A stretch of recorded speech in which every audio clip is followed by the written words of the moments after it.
राहुल गांधी की भारत जोड़ो यात्रा का मध्य प्रदेश में बुरहानपुर के रास्ते पदार्पण हो चुका है। यात्रा को लेकर मध्य प्रदेश के सभी बड़े नेता उत्साहित हैं। कमलनाथ जी की अगुवाई में पूरी कांग्रेस राहुल के लिए माहौल बनाने में जुटी हुई है। प्रियंका गांधी भी इस यात्रा में सपरिवार शामिल होने पहुंची हैं। यात्रा के पहले दिन राहुल ने कहा, हमें डरना नहीं है, हमें डर वाला हिंदुस्तान नहीं चाहिए, अन्याय वाला हिंदुस्तान नहीं चाहिए, सिर्फ 3-4 अमीरों को ही सपने देखने का हक हो, ऐसा हिंदुस्तान बिल्कुल नहीं चाहिए। डरो मत, किसी से मत डरो, ये हिंदुस्तान है। इस हिंदुस्तान में किसी को डरने की जरूरत नहीं है। ये है आज का हिंदुस्तान। ऐसा हिंदुस्तान हम नहीं चाहते हैं। बेरोजगारी का हिंदुस्तान हम नहीं चाहते हैं। इस हिंदुस्तान में 3-4 अरबपति जो भी सपना देखना चाहते हैं, देख सकते हैं, पूरा कर देते हैं। ऐसा हिंदुस्तान हमें नहीं चाहिए। ये अन्याय का हिंदुस्तान है, हमें न्याय चाहिए।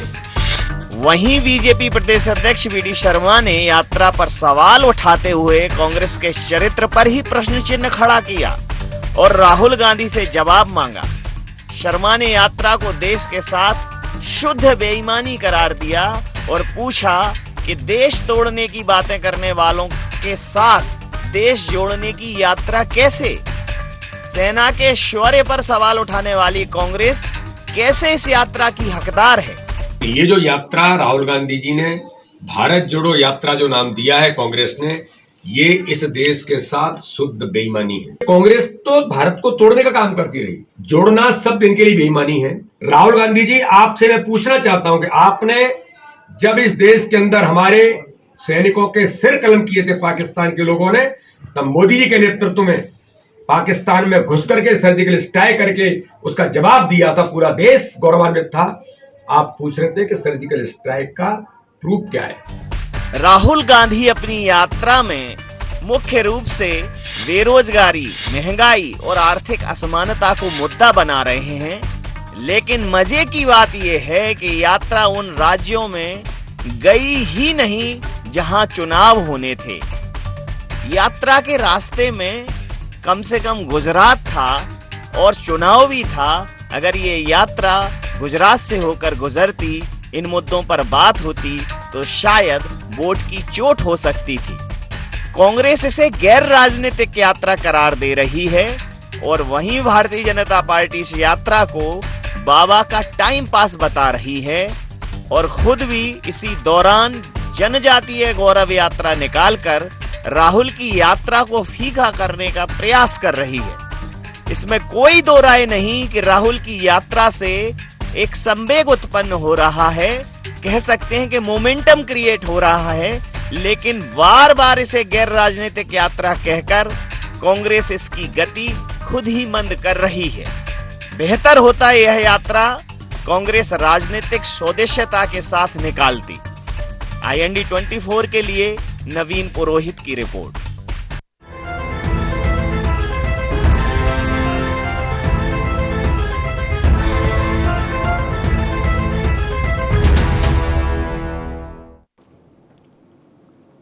नमस्कार, IND एजेंडा ऐसा नहीं चाहिए। मैं आपका स्वागत है। मैं हूं आपके साथ नवीन पुरोहित। चर्चा को विस्तार देंगे, उसके पहले IND एजेंडा के मुख्य बिंदुओं की तरफ एक निगाह डाल दें।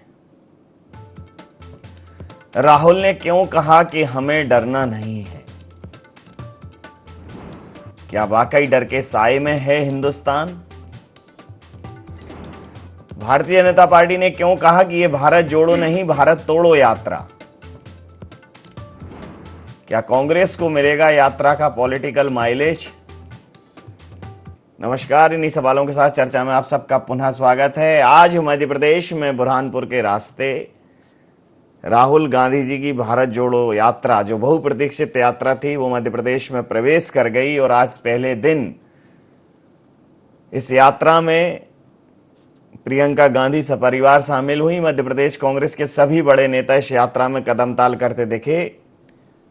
कमलनाथ जी से लेकर दिग्विजय सिंह जी, अरुण यादव, तमाम प्रकार की जो बातें सामने आ रही थी कि अरुण यादव जी को तवज्जो नहीं मिल रही है, लेकिन इस यात्रा में खासा उत्साहित सभी लोग दिखे हैं। राहुल गांधी जी ने कहा है कि डर का हिंदुस्तान नहीं चाहिए, भय का हिंदुस्तान नहीं चाहिए, अन्याय का हिंदुस्तान नहीं चाहिए, बेरोजगारी का हिंदुस्तान नहीं चाहिए।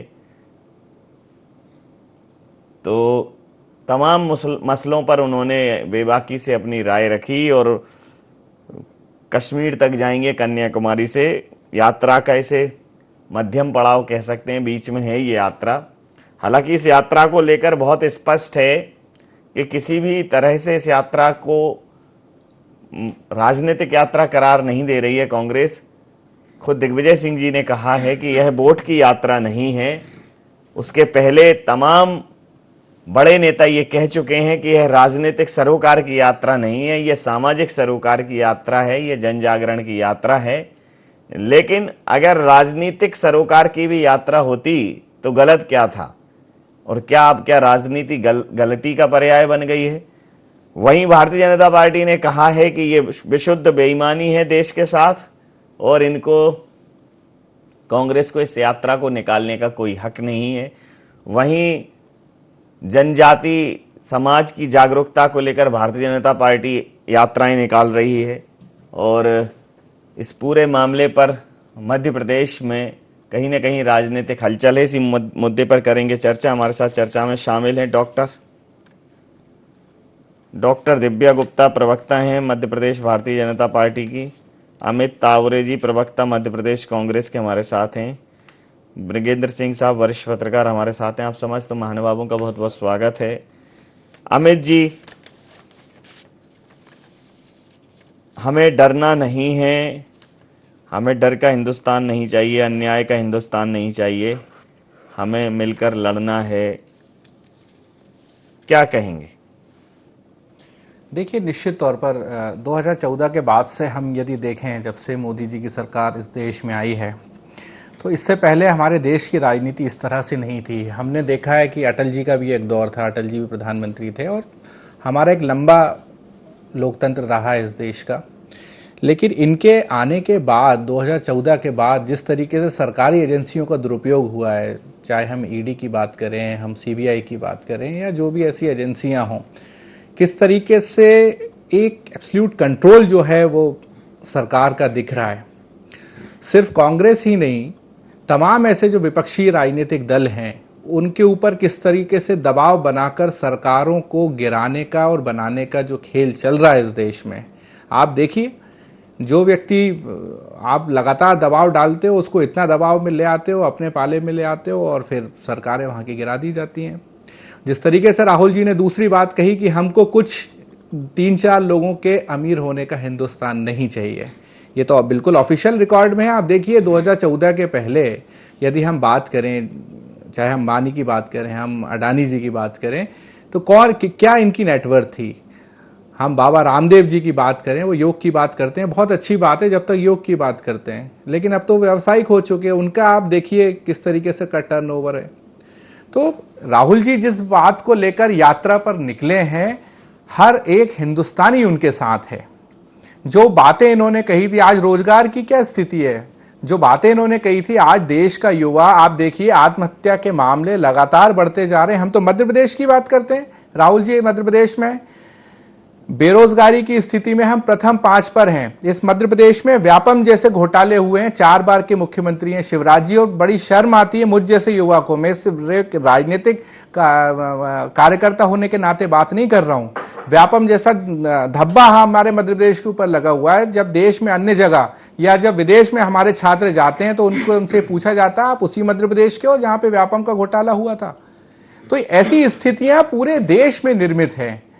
तो राहुल जी ने जो ऐतिहासिक और साहसिक कदम जो उठाया है, निश्चित तौर पर सभी को स्वागत करना चाहिए। अभी मैं भारतीय जनता पार्टी के प्रदेश अध्यक्ष विष्णुदत्त शर्मा जी की बात सुन रहा था, वो कह रहे थे कि देश की सेना पे सवाल उठाएं। मैं शर्मा जी को आपके चैनल के माध्यम से बोलना चाहता हूं कि हम उस पार्टी के कार्यकर्ता हैं जहां पे इंदिरा जी थी, और जिस इंदिरा जी के जमाने में पाकिस्तान के 2 टुकड़े हो गए थे। 90,000 सैनिकों ने घुटने के बल आत्मसमर्पण किया था।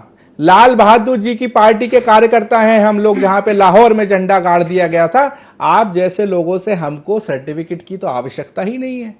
ये सब लोग जानते हैं कि आपकी राजनीति किस तरह की है। आप मध्य प्रदेश पे ध्यान दीजिए, जो मैंने मध्य प्रदेश में आपको बात बताई है शर्मा जी, यदि आप उस पर ध्यान देंगे तो मध्य प्रदेश का भला होगा। बाल अत्याचार में हम प्रथम 5 में। कौन शर्मा जी? कौन? विष्णुदत्त शर्मा जी। अच्छा।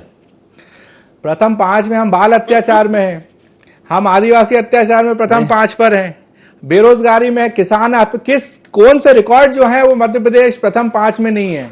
तो इन सब बातों पे ध्यान देना चाहिए, ना कि सुबह शाम कभी राहुल जी को कोसना, कभी कमलनाथ जी को कोसना, कभी दिग्विजय सिंह जी को कोसना।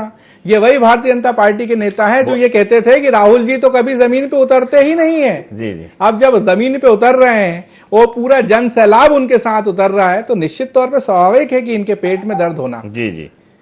डॉक्टर दिव्या जी, आपने पूरा, आपको शायद इनका पूरा जो वर्जन है नहीं वो सुन सुनने पाई। को मिला होगा, या हो सकता है थोड़ी बहुत कमी खामी रह गई हो, थोड़ी लेकिन बहुत राहुल जी कमी। ने कहा है कि उन्हें डर वाला हिंदुस्तान नहीं चाहिए, उन्हें अन्याय वाला हिंदुस्तान नहीं चाहिए, उन्हें बेरोजगारी वाला हिंदुस्तान नहीं चाहिए, उन्होंने नहीं चाहिए तो बहुत बार कहा, और उन्हें चाहिए क्या ये अभी नहीं कहा है, तो हो सकता है भी यात्रा 3-4 दिन है, उन्हें वो कहेंगे। हालांकि दुनिया में चाहिए और नहीं चाहिए का बाजार गर्म है, जो चाहिए वो लीजिए, जो नहीं चाहिए वो नहीं लीजिए, इसमें क्या शर्म है, तो इसमें कोई समस्या नहीं है। लेकिन दिव्या जी, इसी समय पर आप जनजाति यात्रा निकाल रहे हैं, जनजाति गौरव यात्रा, अचानक क्या ये इसी समय पर वो उमंग सिंगार के ऊपर एक प्रकरण दर्ज होता है, तो क्या ये राहुल जी की यात्रा को डैमेज करने की कवायद है, या घबराई हुई है, डर के साए में है भारतीय जनता पार्टी? नवीन जी, 2-3 आपने बहुत सारे प्रश्न आपने भी करे, कुछ राहुल जी ने भी बातें कही, जी जी। उन सब का कुछ जवाब देना चाहूंगी सिलसिलेवार, समय हो तो आज्ञा दे तो। जी जी, आगे। एक तो राहुल जी ने बात उठाई है परिवारों की, कि हमें कुछ परिवारों की के साथ हमें भारत नहीं चाहिए। तो हैरानी की बात यह कि जब एक परिवार यहाँ पर सालों साल गवर्न करता रहा हो, सालों साल सिर्फ उसी का साया रहा हो, सालों साल सिर्फ एक ही परिवार के बारे में हम सब ने जाना हो, तब आप परिवार की बात करते हैं। आपको तब अपना याद नहीं आया जब आप ही का एक परिवार, सर्वोपरि परिवार, उस परिवार के साये से निकलकर भारत कभी सांस ले सकता है। आपको शायद ये कष्टप्रद लग रहा होगा, ये मैं मान सकती हूँ, और ये आपकी पीड़ा झलक भी रही है, ये भी मैं मानती हूँ। लेकिन भय किस बात का है? किस बात का भय है और आप किस बात का भय फैलाना चाह रहे हैं, ये बड़ा एक विचित्र विषय है। कहीं से भी भारत भय का नहीं दिख रहा। उदयमान भारत है, नया उदयमान भारत है, नया भारत है, नवीन भारत है, यंग भारत है, स्टार्टअप का भारत है, स्ट्रॉन्ग भारत है। इस भारत को किसी का कभी भी भय नहीं है। ऐसी भय के अकेले विरुद्ध खड़े रहना अब भारत ने सीखा है। पूरे विश्व पटल पर जो भारत की अब छवि है, वो छवि भय की छवि नहीं है, वो दबने की छवि नहीं है, वो सिर उठा के जीने की, अधिकार के साथ जीने की छवि है। इसलिए भयंक्रांत भारत अब नहीं है जो था, जो दबता था, अरुणाचल प्रदेश में सड़क बनाने से डरता था, वहां पर आज हमारा हवाई अड्डा भी है, सड़क भी बन रही है, और आंख से आंख मिलाकर हम सब जो जी रहे हैं, उस बात को लेके हम सबको गर्व होना चाहिए। तो भय कहीं नहीं है। अब आती हूँ आपकी बात पर कि हमने ये यात्रा क्यों निकाली है। तो भय तो मध्य प्रदेश में बिल्कुल है ही नहीं। पैसा एक्ट अभी लागू हुआ है। पैसा एक्ट को लागू करने के लिए अगर माननीय मुख्यमंत्री जी जन जन यात्रा कर रहे हो, पैसा एक्ट को अगर प्रभावी बनाने के लिए, उन तक लेके जाने के लिए जिन पर पैसा एक्ट का प्रभाव भी है और उन पर उनका लाभ भी मिलेगा, तो इसमें किसी को क्या तकलीफ होनी चाहिए। प्रॉब्लम इस बात की है कि सिंघार जी का जो विषय उठा है, वो विषय भारतीय जनता पार्टी तो नहीं उठाया, लेकिन तकलीफ इस बात की है कि प्रियंका वाड्रा जब आती है, बेटी हूँ लड़ सकती हूँ की बात कर सकती है, तो उस महिला के साथ खड़ी हुई दिखाई नहीं देती, सिंघार जी के साथ खड़ी हुई दिखाई देती है। तब आप जेंडर बायस हो जाती हैं, और तब आपको नहीं समझ में आता कि उस महिला के साथ खड़े हो जाना चाहिए। जो महिला 10 बार सोचेगी अपने परिवार की ड्योढ़ी लांघकर पुलिस स्टेशन तक जाना और पुलिस स्टेशन में FIR दर्ज करवाना, क्या किसी महिला के लिए उचित होगा? कोई भी महिला 10 बार सोचेगी कि मैं FIR दर्ज कराऊं, लेकिन यदि उस महिला ने आज थोड़ी हिम्मत करी तो कांग्रेस को तकलीफ होगी और प्रियंका वाड्रा उसके साथ खड़ी दिखाई नहीं देती।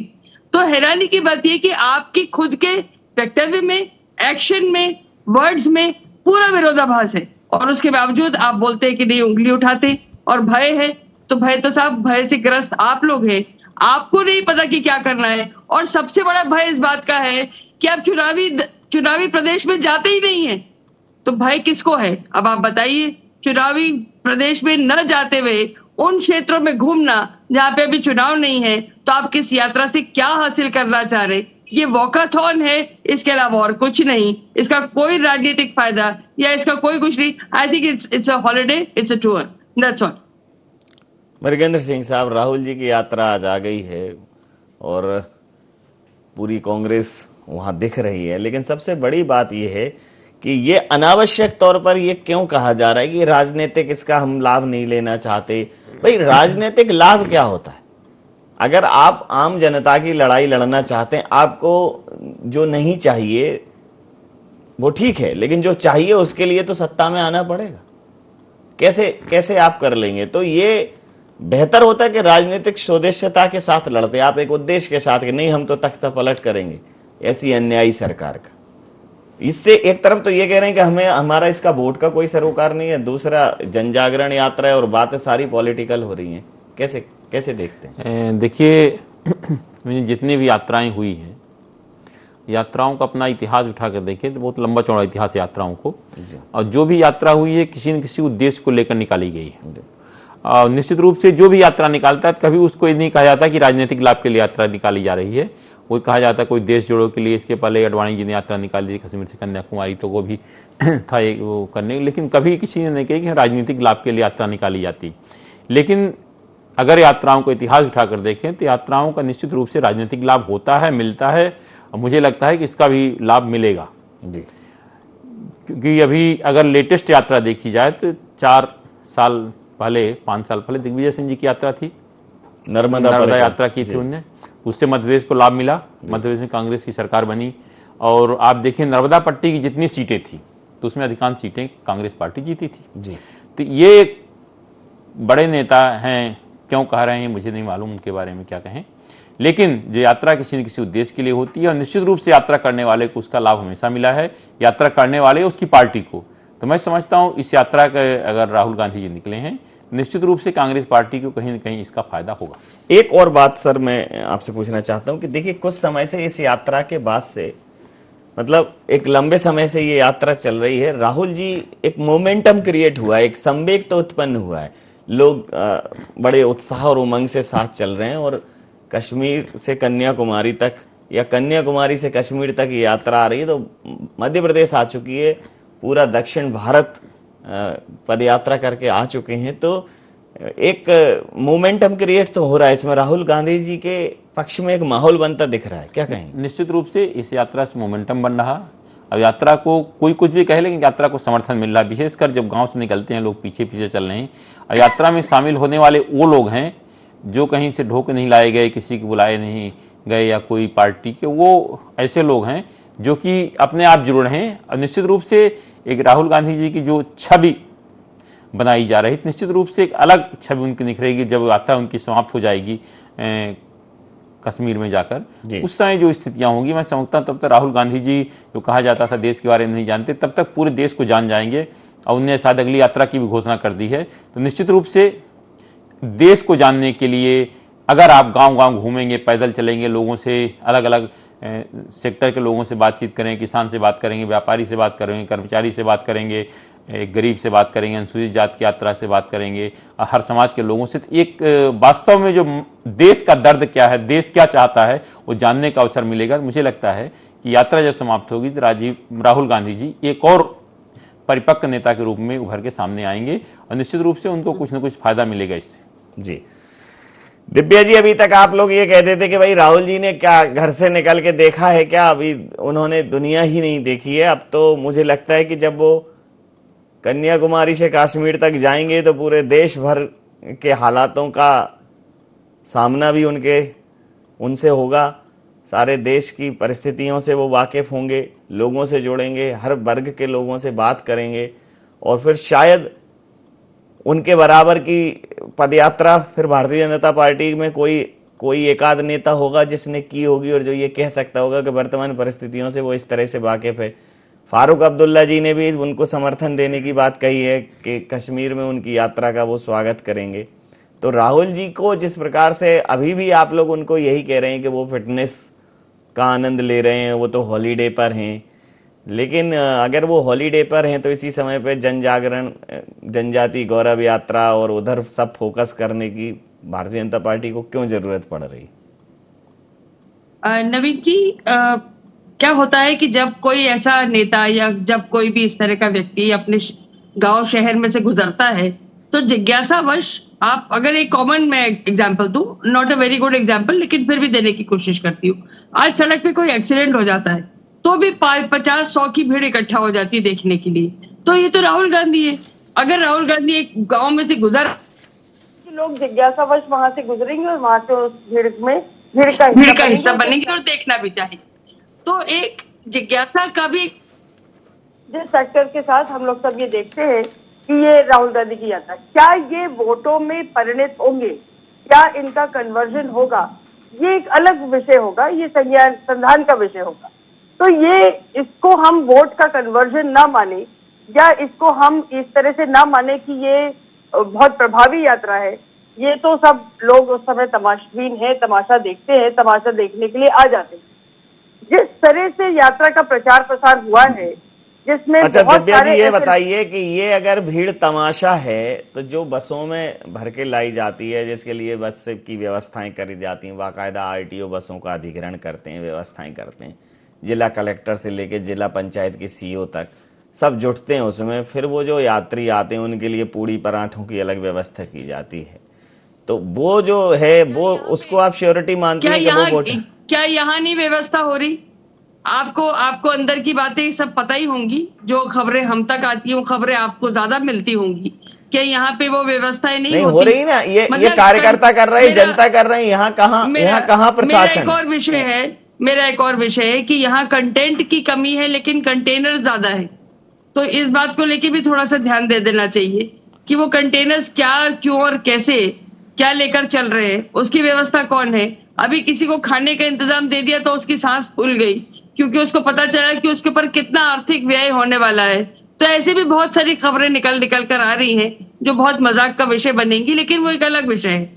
मेरा सिर्फ ये निवेदन है कि जब से यात्रा शुरू हुई है यहाँ तक आते आते ऐसा क्यों है कि ऐसे वो सारे एलिमेंट इसके साथ जुड़े हैं जो भारत को जोड़ने के अलावा सिर्फ तोड़ने की बातें करते चले आए हैं। पूछ लेता हूँ आपके राहुल गांधी जी के साथ क्यों दिख रहे हैं? पूछ लेता हूँ आपके बात। अमित जी, क्यों ऐसा है? देखिए, सबसे पहली बात तो ये है कि जो जनता का जवाब आपने पूछा दिव्या जी से वो दे नहीं पाई। सबसे पहली बात ये है कि कलेक्टरों को, आरटीओ को, रेवेन्यू अमले को टारगेट देकर ये भीड़ नहीं लाई जा रही है। सरकारी खर्च का कहीं दुरुपयोग नहीं है। आप मुझे सिद्ध कर दीजिए, बता दीजिए, क्या महाराष्ट्र में हमारी सरकार है, क्या मध्य प्रदेश में हमारी सरकार है, कहाँ हमारी सरकार है? जहाँ जा रहे हैं दिव्या जी, मैंने कितने अच्छे से सुना आपकी बात, आप सुनो ना मेरी बात। हमारी सरकार है कहाँ है? जहां राहुल जी जा रहे हैं, जहां राहुल जी जा रहे हैं वहां भीड़ चल रही है। आप देखिए इस बात को, और मैं तो आपको धन्यवाद दूंगा कि आपने इस चीज को स्वीकारा कि कहीं एक्सीडेंट हो जाता है तो 50-100 लोगों की भीड़ लग जाती है। ये तो राहुल गांधी है। आपने स्वीकारा इस चीज को कि राहुल गांधी है। ये बात अलग है जो आप मजाक का विषय बोल रही हो। आप लोग उस पार्टी से आते हो कि आपके मुख्यमंत्री तक झूठ बोल जाते हैं। वो आलू से सोना वाला जो वीडियो एडिट करके पूरे देश के नेता आपके यहाँ के नेता बन गए। आप लोग इतना झूठ बोलने वाली पार्टी से आते हो। तो रही बात ये, और दूसरी बात ये, सबसे तमाम जो एक बड़ी बात निकल के इस डिबेट में सामने आ रही है, जैसा कि नवीन जी ने भी कहा कि ये राजनीतिक यात्रा, देखिए राहुल जी ने अपनी बात को जनता के सामने रखा है, देश के सामने रखा है। अब ये वक्त आने पर जनता को तय करने दीजिए। जनता अपना निर्णय जो है वो चुनावों में सुना देगी। जहां चुनाव है वहां तो गए नहीं, आप गुजरात से तो गुजरे ही नहीं। देखिए, निश्चित तौर पर ये कोई सबसे बड़ा देश होता है। ऐसे नहीं, तो देश तो गुजरात क्यों छोड़ दिया? नहीं, सबसे बड़ा देश है। देखिए, हार्दिक छोड़ के चले गए या जिग्नेश मेवानी चले गए। देखिए, ये कांग्रेस पार्टी है। हमने वो दौर भी देखा है इंदिरा जी के जमाने में, और अभी 1998 में भी, जब हमारी सिर्फ 2 जगह सरकार थी, सिर्फ केरल में और मध्य प्रदेश में 1998 में। फिर जनता ने हमको आशीर्वाद दिया, हमारी केंद्र में सरकार बनी, 10 साल चलाई। तो ऐसे दिक्कतों के दौर कांग्रेस पार्टी ने बहुत देखे हैं। तो ऐसी कोई नई बात नहीं है, कांग्रेस पार्टी फिर से खड़ी होगी और ये तो बहुत अच्छी बात है। राहुल जी पूरे देश में यात्रा निकाल रहे हैं और मुझे लगता है कि ये कारवां अब चलता रहेगा। जी, बड़ा महत्वपूर्ण विषय की तरफ आदरणीय मृगेंद्र सिंह साहब ने ध्यान आकर्षित किया था कि जो राहुल जी के लिए कहा जाता था कि भाई वो निकले ही नहीं है 10 जनपद से, जरा बाहर तो निकले, उन्हें कुछ पता ही नहीं है, उन्हें समझ ही नहीं है, वो गांव गरीब किसान की कैसे पीड़ा समझेंगे, झुग्गी झोंपड़ी के इंसान की कैसे पीड़ा समझेंगे। वो खेत खलियान गए नहीं, वो किसानों से मिले नहीं, वो छात्रों से मिले नहीं, वो युवाओं से मिले नहीं। तो अब सर ये प्रश्न तो खत्म हो जाएगा कम से कम। निश्चित रूप से ये प्रश्न समाप्त हो जाएगा कि राहुल गांधी किसी से मिले नहीं, वो समझ नहीं पाए कि देश कैसा है, कब गेहूं बोया जाता है, कब चना बोया जाता है, कब धान बोई जाती है, कब मक्का बोया जाता है। मुझे लगता है इस समय किसानों की खेती का भी समय चल रहा है, धान की कटाई हो रही, बोनी भी हो रही, खेतों में पानी भी दिया जा रहा है, चने की बोनी हो रही, गेहूं की बोनी हो रही और धान कट रही और धान की गहाई भी शुरू हो जाएगी। धान से चावल कैसे बनता है वो भी देखने, बहुत सारी चीज़ें देखने को मिलेगी। तो मैं समझता हूँ कि एक वास्तविक भारत के जो दर्शन हैं वो राहुल गांधी जी को हो रहे हैं। मुझे लगता है कि यह कांग्रेस पार्टी के लिए भविष्य के लिए ठीक रहेगा। जी बिल्कुल सही कहा। समय सीमा के चलते मैं ये चर्चा यहाँ समाप्त करूंगा। आप समस्त महानुभावों का बहुत बहुत धन्यवाद, बहुत बहुत आभार। तो मध्य प्रदेश में राहुल गांधी जी की भारत जोड़ो यात्रा का शुभारंभ हो गया है और यात्रा का उत्साह मध्य प्रदेश कांग्रेस में भी दिख रहा है। यात्रा को जो जन समर्थन मिल रहा है उससे कांग्रेस उत्साहित है और उन्होंने खुद राहुल गांधी जी ने मध्य प्रदेश के कार्यकर्ताओं को, मध्य प्रदेश कांग्रेस को ये कहा है कि बिल्कुल ए ग्रेड सपोर्ट मिला है मध्य प्रदेश में। जो रिस्पांस मिला है वो महाराष्ट्र से भी अच्छा है और उनका कहना था कि जैसे हमने यात्रा शुरू की दिन ब दिन ये रिस्पांस बढ़ता जा रहा है। तो कन्याकुमारी से कश्मीर पहुंचने तक राहुल गांधी जी की परिपक्वता पर, देश को लेकर उनकी समझ पर, तमाम सारे गूढ़ विषयों पर बहुत सारे प्रश्न खत्म हो जाएंगे और ये जो राहुल जी की एक स्वीकार्यता है वो बढ़ेगी। तो भारत जोड़ो यात्रा कहीं ना कहीं कांग्रेस के लिए जोड़ने का काम तो करेगी। अब यह कितना लाभकारी सिद्ध होगी, कितना प्रभावकारी सिद्ध होगी, ये देखना दिलचस्प रहेगा। इंडिया एजेंडा में इतना ही। आप बने रहिए इंडिया 24 के साथ और देखते रहिए इंडिया 24। नमस्कार।